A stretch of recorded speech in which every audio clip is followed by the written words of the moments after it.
Hello friends, I Nana Goyal welcome you all to my YouTube channel.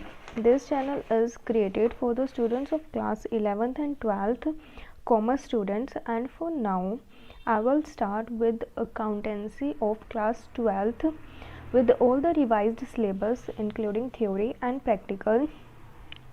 I will try to cover all the important topics and everything in detail. So let's just begin with the chapter 1 of class 12th accountancy. That is, chapter 1 is accounting for partnership firms fundamentals. If we talk about this chapter, accounting for partnership firms, so what do you mean by partnership? Partnership is basically a combination of two or more persons when two or more than two persons combine together to form a partnership in order to share profits and losses, or in order to run a business for a particular purpose or for a particular motive. So there are different types of partnership, but basically partnership is when two or more than two persons combine together to share profits and losses in a defined ratio. सो वैसे partnership के बारे में अगर detail में बात की जाए, features and all everything, वो सब +1 में किया हुआ है और इतना +2 में नहीं आता है. सो इसके प्रैक्टिकल पॉइंट ऑफ व्यू से बात किया जाए तो अकाउंटिंग फॉर पार्टनरशिप फर्म्स में जो हमारे टॉपिक्स बनते हैं, सबसे पहले आता है एक partnership deed. So partnership deed, so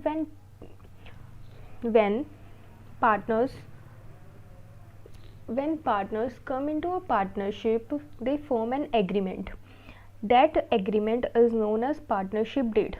partnership deed एक ऐसा एग्रीमेंट होता है जिसमें सब कुछ मेंशन किया जाता है कि जो पार्टनर्स होंगे वो कितने रेशो में प्रॉफिट लॉसेस और इवन सैलरी कमीशन क्या रेट रहेगा और कितना रहेगा, सब कुछ अमाउंट में मेंशन किया जाता है और परसेंटेज में मेंशन किया जाता है. पार्टनर्स को इंटरेस्ट ऑन कैपिटल कितना दिया जाएगा, इंटरेस्ट ऑन ड्राइंग कितना दिया जाएगा, चार्ज किया जाएगा, और प्रॉफिट लॉसेस रेशो कितनी रहेगी, वो सब आ जाता है पार्टनरशिप डीड के अंदर.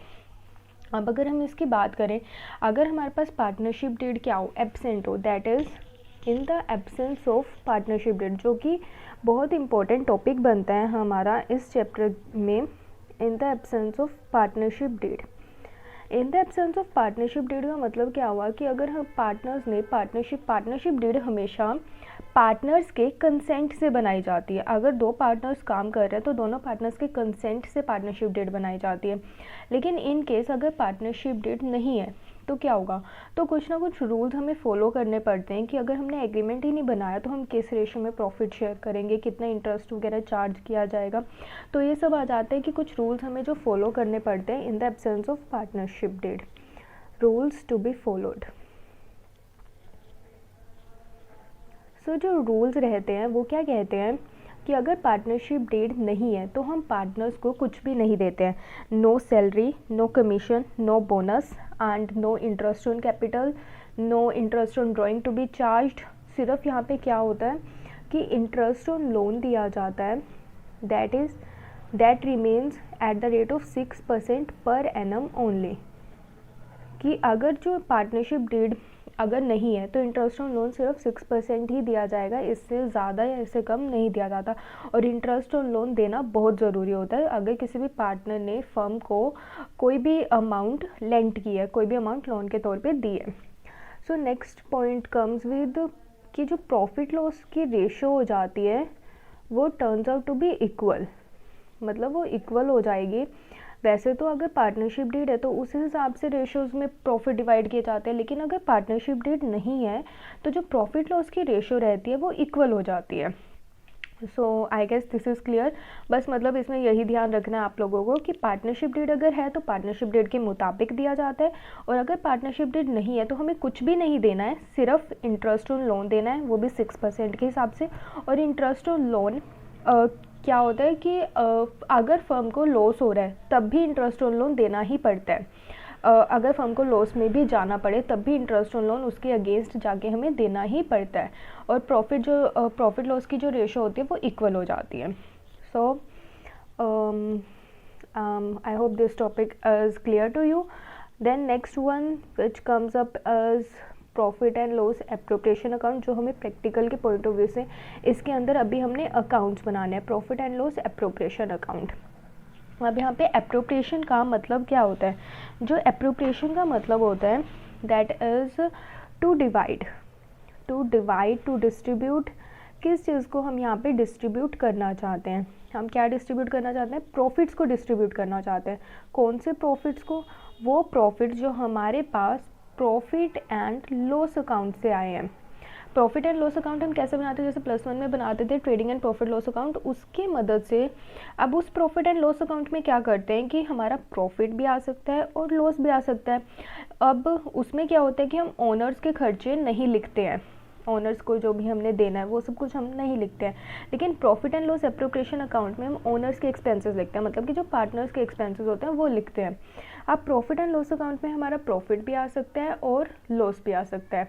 सो दैट इज़, इस वजह से इसको कहा जाता है चार्ज अगेंस्ट प्रॉफिट, कि आपको कोई भी एक्सपेंस पे करना ही पड़ेगा, चाहे आपको प्रॉफिट की अगेंस्ट भी क्यों ना जाना पड़े। लेकिन इसको कहा जाता है एप्रोप्रिएशन अमंग प्रॉफिट्स, कि प्रॉफिट में से ही कुछ हिस्सा ओनर्स को देना। तो अल्टीमेटली प्रॉफिट्स किसको मिल रहे हैं? ओनर्स को मिल रहे हैं। और यहाँ पे क्या होता है कि अगर हमारे पास प्रॉफिट एंड लॉस अकाउंट में प्रॉफिट आता है तभी हम पार्टनर्स को प्रॉफिट दे सकते हैं। तो इस वजह से जब भी प्रॉफिट एंड लॉस अकाउंट में प्रॉफिट आता है तभी हम profit and loss appropriation account बनाते हैं, otherwise profit and loss appropriation account नहीं बना सकते जब तक कुछ एक्स्ट्रा चीज़ें और मेंशन ना की जाए किसी भी क्वेश्चन के अंदर। तो वो थोड़ा अलग आगे आ जाता है। अभी के लिए इतना ही कि profit and loss account charge against profit होता है और profit and loss account appropriation among profit होता है, कि इसमें हम क्या करते हैं? प्रॉफिट्स को डिस्ट्रीब्यूट करते हैं अमंग पार्टनर्स। अब पार्टनर्स को हम क्या क्या दे सकते हैं? सैलरी दे सकते हैं, इंटरेस्ट ऑन कैपिटल दे सकते हैं, इंटरेस्ट ऑन हम उनसे चार्ज करते हैं। तो ये सब चीज़ें आती हैं कि उस प्रॉफिट में से कुछ हिस्सा उनको देना, that is profit and loss appropriation account. So that's it. Okay, so next topic is partners capital account, या और कुछ है? एक्चुअली मेरे पास बुक नहीं है। Next is partners capital account. अब एक और बात ध्यान रखनी है कि जो profit and loss appropriation account बनता है वो फर्म के पॉइंट ऑफ व्यू से बनता है। फर्म के पॉइंट ऑफ व्यू का मतलब क्या होता है कि फर्म देखती है कि क्या चीज़ उनके लिए एक्सपेंस है, क्या चीज़ उनके लिए इनकम है। तो इसमें एक्सपेंस और इनकम कैसे, मतलब कि इसमें वही रूल लगेगा हमारा जो debit all the expenses and losses, credit all the income and gains. तो इसमें क्या होता है? Profit and loss appropriation account में अगर हम सैलरी पार्टनर्स को दे रहे हैं तो फर्म का तो एक्सपेंस हो रहा है ना, तो that will goes on the debit side. लेकिन अगर हम पार्टनर्स कैपिटल अकाउंट की बात करें तो जब हम पार्टनर्स कैपिटल अकाउंट बनाते हैं तो वो पार्टनर के पॉइंट ऑफ व्यू से बनता है कि पार्टनर को क्या चीज़ मिल रही है, तो उसके लिए वो चीज़ इनकम हो जाती है। इन अ सेंस कि जो चीज़ फर्म के लिए एक्सपेंस होता है that is income to a partner. So अभी के लिए चलो वैसे आगे नेक्स्ट देखते हैं कि पार्टनर्स कैपिटल अकाउंट बनाने के लिए इन्होंने हमें 2 मेथड्स दिए हैं कि कैपिटल अकाउंट्स को हम 2 मेथड से बना सकते हैं। अगर हम बात करें that is first one is fixed capital account. Fixed होता है, एक फ्लक्चुएटिंग हो जाता है। तो अगर हम फिक्स्ड की बात करें, फिक्स्ड के अंदर क्या होता है? हमारे 2 अकाउंट्स बनते हैं, partners capital account, partners capital account and partners current account. इन दोनों में डिफरेंस होता है जो भी हम समझने वाले हैं। फिक्स्ड का मतलब क्या हुआ कि आपकी कैपिटल फिक्स कर दी गई। सपोज आप एक फर्म को हर साल आपने इस साल 1 लाख रुपीज़ दिए, तो इसका मतलब फिक्स का मतलब क्या होगा कि आपको हर साल उस फर्म को 1 लाख ही देने हैं, दैट इज़ फिक्स्ड। तो जो फिक्स्ड वाला नेचर होता है वो इस अकाउंट में दिखाया जाता है, मतलब पार्टनर्स कैपिटल अकाउंट। इसमें क्या होता है कि सिर्फ वो हिस्सा दिखाना है जिसकी वजह से आपके कैपिटल में चेंजेस आ रहे हैं। कैपिटल में चेंजेस आने का मतलब क्या है कि suppose your opening balance, okay, then उसके बाद अगर आपने अपने इस बैलेंस के अंदर कुछ ना कुछ एडिशन ले आए, फॉर एग्जांपल 50,000 आपने 1 लाख रुपीज़ लगाए थे बिजनेस में, फर्म को दिए, एडिशनल बैलेंस आपने 20,000 और ऐड कर दिया कुछ भी, और कुछ आपने बैलेंस विड्रॉ कर लिया। विड्रॉ यहाँ पे कौन सा लेना है कि जो आपने अपने ही कैपिटल में से विड्रॉ किया है, फर्म के पैसे नहीं विड्रॉ किए। फर्म के पैसे विड्रॉ करते हो पर्सनल यूज़ के लिए तो उसको ड्राइंग्स कहते हैं, और ड्राइंग्स इसके अंदर दिखाया जाता है।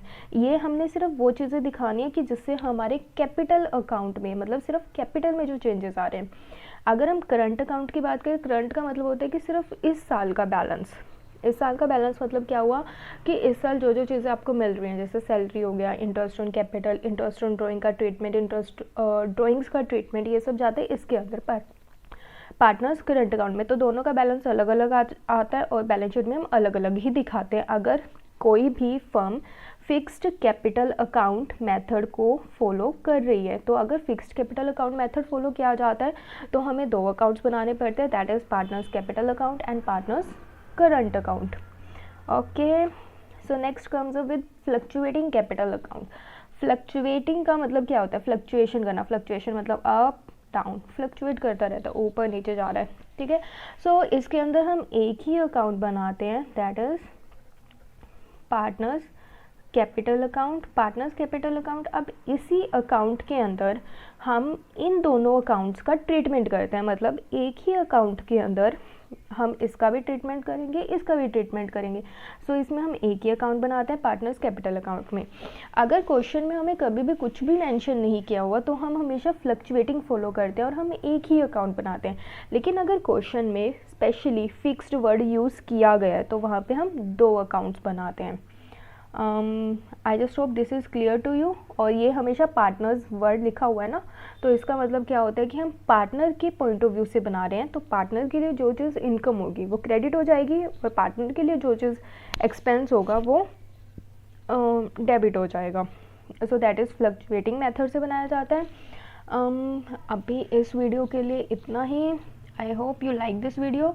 अगर आपको लगता है कि मैं और अच्छा कर सकती हूँ तो please like, share and subscribe to my channel, and do give suggestions, and if you have any query regarding this topic जो हमने अभी तक किया है, please mention in the comment box, and do support me, please guys, do support me.